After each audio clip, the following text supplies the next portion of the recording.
وَإِذَا مَسَّ الْإِنسَانَ ضُرٌّ دَعَا رَبَّهُ مُنِيبًا إِلَيْهِ R মানুহক যেতিয়া দুখজনময় স্পৰ্শ কৰে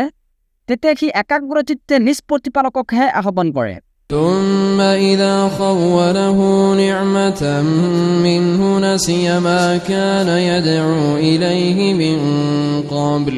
وَجَعَلَ لِلَّهِ أَندَادًا لِيُضِلَّ عَن سَبِيلِهِ তাৰ পিছত তেওঁ যেতিয়া তেওঁৰ তৰফৰ পৰা তাৰ প্ৰতি অনুগ্ৰহ কৰে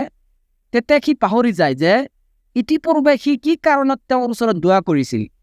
আৰু তেওঁৰ পথৰ পৰা আনক বিভ্ৰান্ত কৰিবলৈ সি আল্লাহৰ সমকক্ষ স্থিৰ কৰি লয় قُلْ تَمَتَّعْ بِكُفْرِكَ قَلِيلًا إِنَّكَ مِنْ أَصْحَابِ النَّارِ কোৱা কুফৰীৰ অৱস্থাত তুমি কিছুকাল জীৱন উপভোগ কৰি লোৱা নিশ্চয় তুমি জাহান্নামবাসীৰ অন্তৰ্ভুক্ত أَمَّنْ هُوَ قَانِتٌ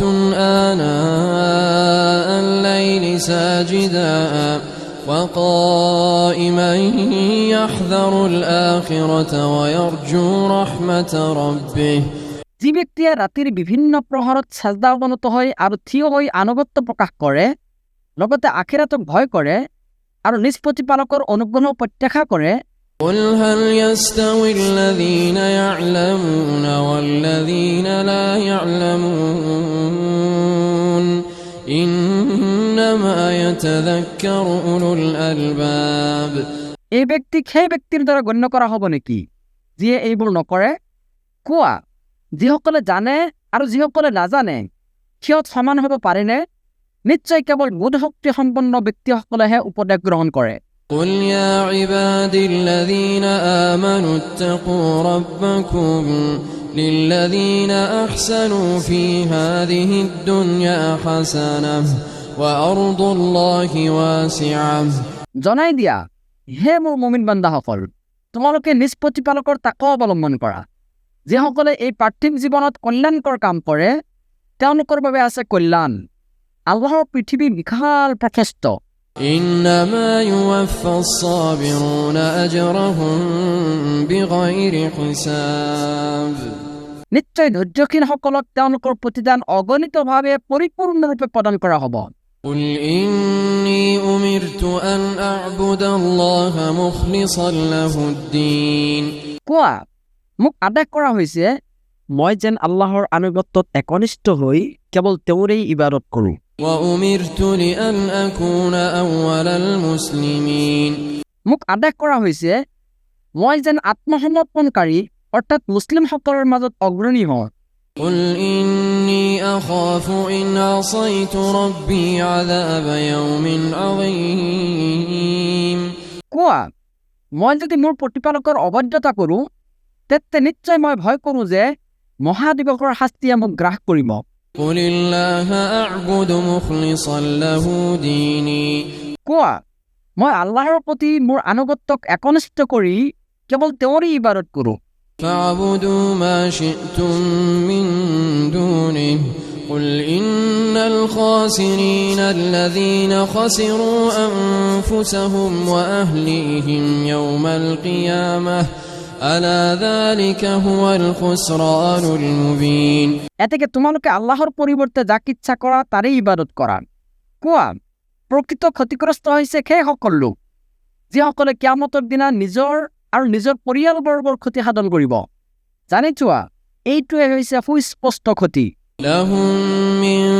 فَوْقِهِمْ ظُلَلٌ مِّنَ النَّارِ وَمِن تَحْتِهِمْ ظُلَلٌ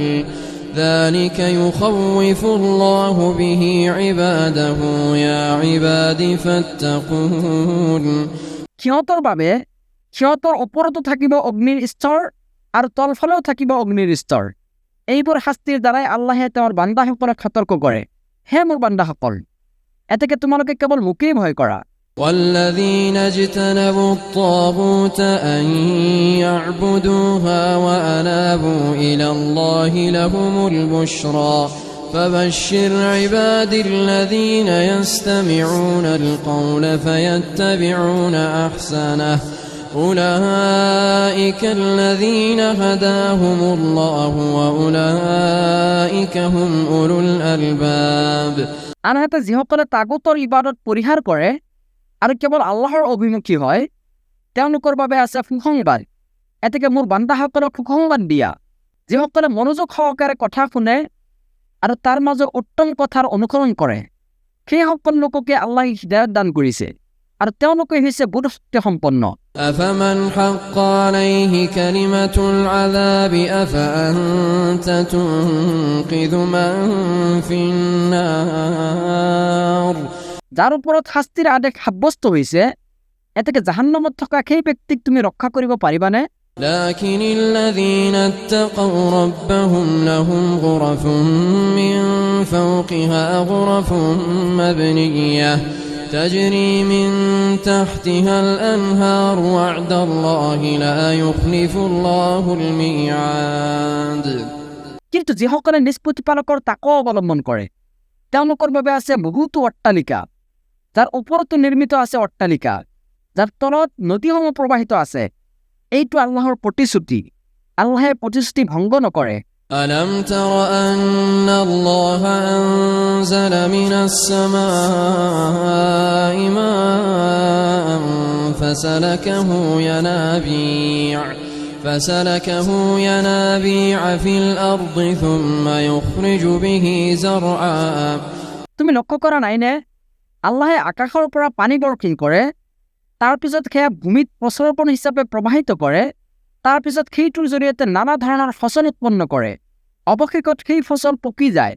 ثم يخرج به زرعا مختلفا ألوانه ثم يهيج فتراه مصفرا ثم يجعله حطاما إن في ذلك لذكرى لأولي الألباب ফলত তুমি সেই ফচলক হালধীয়া বৰ্ণত দেখিবলৈ পোৱা, শেষত তেওঁ সেইটো খেৰকুটাত পৰিণত কৰে। নিশ্চয় ইয়াত উপদেশ আছে বুধ শক্তি সম্পন্ন ব্যক্তিসকলৰ বাবে। أفمن شرح الله صدره للإسلام فهو على نور من ربه فويل للقاسية قلوبهم من ذكر الله أولئك في ضلال مبين আল্লাহে ইছলামৰ বাবে যাৰ বুকু উন্মুক্ত কৰি দিছে ফলত তেওঁ নিজ প্ৰতিপালকৰ তৰফৰ পৰা অহা নূৰৰ ওপৰত আছে। এতেকে দুৰ্ভোগ সেই সকল লোকৰ বাবে যিসকলে আল্লাহৰ স্মৰণৰ পৰা বিমুখ হোৱাত সিহঁতৰ অন্তৰ কঠোৰ হৈ পৰিছে, সিহঁত আছে স্পষ্ট বিভ্ৰান্তিৰ। الله نزل أحسن الحديث كتابا متشابها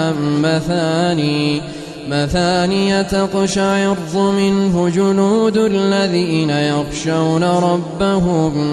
ثم تلين جلودهم وقلوبهم إلى ذكر الله আল্লাহে অৱতীৰ্ণ কৰিছে উত্তম বাণী সম্বলিত এনেকুৱা এখন কিতাপ য'ত পাৰস্পৰিক সাদৃশ্যপূৰ্ণ একেই কথাকে নানা ধৰণে বাৰে বাৰে কোৱা হৈছে। ফলত যিসকলে নিজ প্ৰতিপালকক ভয় কৰে ইয়াৰ দ্বাৰা তেওঁলোকৰ শৰীৰ শিয়ৰি উঠে, তাৰ পিছত তেওঁলোকৰ দেহ মন বিনম্ৰ হৈ আল্লাহৰ স্মৰণত ধাবিত হয়। ذلك هدى الله يهدي به من يشاء ومن يضلل الله فما له من هاد এইটোৱে হৈছে আল্লাহৰ হিদায়ত।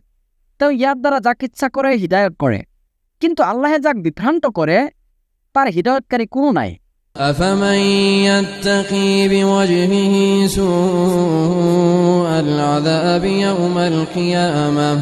وقيل للظالمين ذوقوا ما كنتم تكسبون যি ব্যক্তিয়ে কিয়ামতৰ দিনা নিজৰ মুখমণ্ডলৰ দ্বাৰা কঠিন শাস্তি ৰোধ কৰিবলৈ চেষ্টা কৰিব সি তেওঁৰ দৰে নেকি যিজন নিৰাপদ থাকিব? আৰু জালিমসকলক কোৱা হ'ব তোমালোকে যি কৰ্ম কৰিছিলা তাৰে শাস্তি ভোগ কৰা। كذب الذين من قبلهم فأتاهم العذاب من حيث لا يشعرون সিহঁতৰ পূৰ্বৱৰ্তীসকলেও অস্বীকাৰ কৰিছিল, ফলত সিহঁতৰ প্ৰতি শাস্তি এনেকৈ আহিছিল যে সিহঁতে উপলব্ধিও কৰিব পৰা নাছিল। فأذاقهم الله الخزي في الحياة الدنيا ولعذاب الآخرة أكبر لو كانوا يعلمون ফলত আল্লাহ সিহঁতক পাৰ্থিৱ জীৱনতে লাঞ্ছনা ভোগ কৰোৱাইছিল আৰু আখিৰাতৰ শাস্তি ইয়াতকৈও কঠিন। হাই, যদি সিহঁত জানিলেহেঁতেন। ولقد ضربنا للناس في هذا القرآن من كل مثل لعلهم يتذكرون নিশ্চয় আমি এই কোৰআনত মানুহৰ বাবে সৰ্বপ্ৰকাৰ দৃষ্টান্ত উপস্থাপন কৰিছো, যাতে সিহঁতে উপদেশ গ্ৰহণ কৰিব পাৰে। قرآنا عربيا غير ذي عوج لعلهم يتقون আৰবী ভাষাত এই কোৰআন অৱতীৰ্ণ, ইয়াৰ মাজত কোনো ধৰণৰ জটিলতা নাই, যাতে সিহঁতে তাকো অৱলম্বন কৰিব পাৰে। ضرب الله مثلا رجلا فيه شركاء متشاكسون ورجلا سلما لرجل هل يستويان مثلا الحمد لله بل أكثرهم لا يعلمون আল্লাহে এটা দৃষ্টান্ত উপস্থাপন কৰিছে। এজন ব্যক্তি যাৰ কেইবাজনো মনিব আছে, যিসকল পৰস্পৰ বিৰুদ্ধভাৱাপন্ন। পক্ষান্তৰে আন এজন ব্যক্তিৰ কেৱল এজনেই মনিব আছে। এই দুয়োজন ব্যক্তিৰ অৱস্থা একে হ'ব পাৰেনে? সকলো ধৰণৰ প্ৰশংসা কেৱল আল্লাহৰেই, কিন্তু সিহঁতৰ অধিকাংশই নাজানে। إنك ميت وإنهم ميتون নিশ্চয় তুমি মৰণশীল আৰু সিহঁতেও মৰণশীল। ثم إنكم يوم القيامة عند ربكم تختصمون এতেকে কিয়ামতৰ দিনা নিশ্চয় তোমালোকে নিজ প্ৰতিপালকৰ সন্মুখত পৰস্পৰে বাগবিতণ্ডা কৰিবা।